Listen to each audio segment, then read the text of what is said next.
ముగ్గురు ఇక నిలబడదాం. టైం 11 అవుతుంది. ఈ టైం లేచి తిరుపతి వెళ్దామంటే ఏ వెహికల్స్ లేవు మా ఊరు నుంచి ఒంగోలుకి వెళ్ళడానికి, ట్రైన్ ఎక్కడానికి. ఇంకా ఈ హ్యాచరీ సీట్స్ ట్రాన్స్పోర్ట్ చేసే వెహికల్ ఉంది, దాంతో ఎక్కి వెళ్ళిపోతున్నాం. ఒంగోలు నుంచి తిరుపతికి టికెట్ తీసుకొని ట్రైన్ ఎక్కేసాం. తిరుపతిలో ట్రైన్ దిగ్గానే ఎక్కువ క్రౌడ్. స్టేషన్ నుంచి భూదేవి కాంప్లెక్స్ కి ఆటోలో వెళ్ళాం. టోకెన్ కోసం లైన్ లో నిలబడితే గంటల క్యూలోనే ఉండిపోయాం. అండ్ మా ఫ్రెండ్స్ అందరు నిద్రపోయారు. అండ్ అక్కడ ఫ్రూట్స్ రాగానే ఆ ఫ్రూట్స్ తిన్నాం. శ్రీ భూదేవి కాంప్లెక్స్ దగ్గరికి వచ్చి మనం టోకెన్ తీసుకుంటే మనకు దర్శనం తొందరగా అవుతుంది. భూదేవి కాంప్లెక్స్ నుంచి అలిపిరి మెట్లు దగ్గరే, జస్ట్ ఒక వాకబుల్ డిస్టెన్స్ వెళ్ళిపోవచ్చు.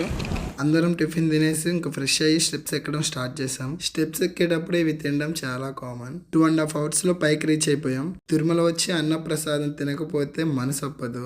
ఇక్కడ వచ్చి ఇవి తింటే ఆ టేస్టే వేరు. దర్శనం చేసినంత ఫీలింగ్ వస్తుంది. 1కి దర్శనం క్యూలోకి వెళ్తే నైట్ 9 అయ్యింది. మాకు దర్శనం అయ్యేసరికి ఈ వ్యూ చూడండి, చాలా బాగుంది. నెక్స్ట్ ఏ గుడికి వెళ్తే బాగుంటుందో కామెంట్ చేయండి. జై శ్రీరామ్.